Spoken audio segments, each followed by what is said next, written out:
KATC Weather Lab. Here's Eric's forecast.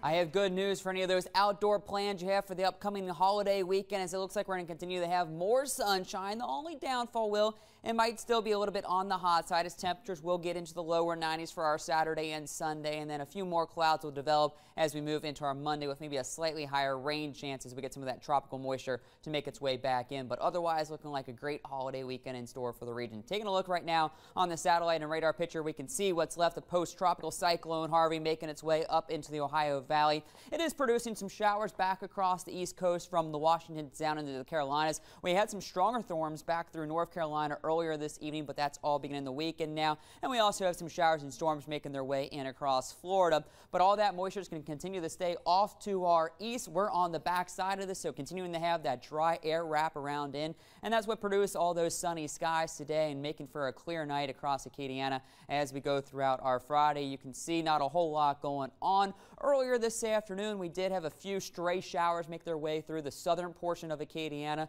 maybe a brief shower through portions of Iberia Parish down into St. Mary. We also had a couple back through Vermilion and over towards Calcasieu and Cameron Parish, but you can see all that activity is now died out. It was a beautiful night for some of those Friday night football games that were able to get played tonight, and is going to continue to be a very quiet evening as we go through the overnight hours. Temperatures today started in the lower 70s and upper 60s. We made our way briefly into the lower 90s with that sunshine, and now as we push into the evening, temperatures have fallen back into the mid 70s as we're at 77 here in Lafayette and over towards Lake Charles. We got 73 in Alexandria and 75 right now in New Iberia. Things offshore looking good, relatively calm, light winds out of the north, so water's relatively small. So if you are looking to do some fishing or just get out on the water this weekend, you should be good to go, as we're not expecting any real concerns, as we'll continue to have a northerly flow keeping seas relatively calm. So going a little farther out into the Gulf of Mexico, we can see we were kind of worried about this lower southern Gulf of Mexico earlier in the week, but now things have kind of died out, not looking all that favorable, and so we have no real concerns right now. And you can see that activity is really died within the last several hours. And then we have the storms in the East Gulf of Mexico. Those are heading over towards Florida, so we're going to remain quiet here. No real concerns in the short term, but as we move farther out into the Atlantic, we're continuing to monitor what is now a major hurricane in Irma. You can see it's kind of going through some of the cycles that major hurricanes go through, where the eye wall kind of strengthens, then begins to weaken a little bit. And that's what's happening this evening, as it's kind of eating itself up and weakening, as winds have now gone down 5 miles with the latest advisory, as we're now sitting at 115 miles per hour, but still gust up to 150. So this is a very strong storm out in the Atlantic, moving off to the west now at 14 miles per hour. So it is picking up a little bit of steam and will continue to move off to the west in the coming days, maybe taking a brief southern track, as we do have a couple areas high pressure up to the north, kind of suppressing this and helping to push it off to the west in the coming days, maintaining its strength as a Category 3 hurricane as we go throughout the weekend and into the early part of next week, and then maybe briefly strengthening to a Category 4 hurricane as it gets closer to the islands of the Les Antilles and then begins to make its way up towards Puerto Rico. So this could be a very strong storm as it gets closer towards some of those Caribbean islands by the mid part of the week, with winds up to around 130 miles per hour.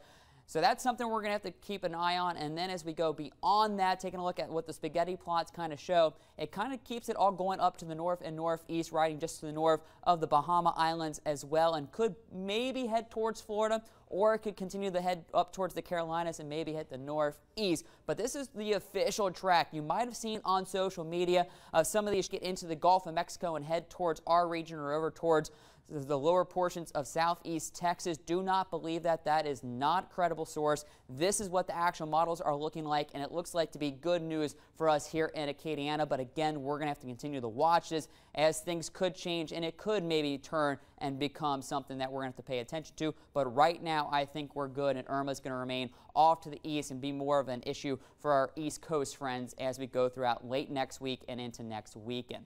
But closer to home, we can see clear skies continue for the rest of the night. Temperatures falling, waking up to plenty of sunshine to begin our Saturday. As we go throughout our afternoon, we'll see some of those fair weather clouds try to develop, but otherwise looking like a great looking Saturday. Maybe you could even get the grass cut a little bit as we begin to dry out. Tomorrow evening, looking good for the Cajuns' home opener against Southeastern. And then as we go through the overnight hours, skies clear once again. Sunday, plenty of sunshine, so any of those outdoor grilling or heading out to the pool for some of those last summer bashes should should be good to go this weekend. As we go late into our Sunday, maybe a stray shower or two, but the latest model run you can see even getting rid of those. So it should be a dry Saturday and Sunday across the region. Then as we go into Monday, the high pressure that was in control slides off to the east a little bit, maybe tries to pull some of this Gulf of Mexico moisture up and across the region, but only looking at a 20–30% chance of rain. Otherwise, looking pretty good as we go throughout our Labor Day weekend. So a quiet night, mainly clear, 71 for the low. Rural areas, upper 60s, so it could even open up some of those windows and let some fresh air in tonight. Then for our Saturday, another beautiful day. Some fair weather clouds during the afternoon. Otherwise, maybe a tad warmer. We'll go a high of 91 degrees. Tailgating is going to be a little hot. That heat index could get into the mid-90s tomorrow afternoon, so make sure you're staying hydrated. Kickoff, though, looking fantastic. Partly cloudy, 85 degrees, not bad for early September. And then by game's end, you can see dropping into the upper 70s with skies clearing. Should be a good one out there tomorrow evening. Then as we go through the rest of the weekend, looking good. Rain returns as we head towards Tuesday with a frontal boundary, mainly late Tuesday into Wednesday. It also will be breezy behind the front, but you see the temperatures falling as we go from the upper to mid 80s into the lower 80s by Thursday and Friday. Overnight lows getting down into the 60s, so it will maybe start to feel a little bit like fall as we head towards the second half of next week, and it looks like that'll continue into the following weekend as well. Let's hope so, because these fronts in September, they're usually kind of a tease. I don't know. It looks like this could even stick around a little bit. Yeah? I'm looking forward to some bonfire weather as well. Absolutely. It'd be great. Thanks, Eric. Still ahead here tonight on KATC.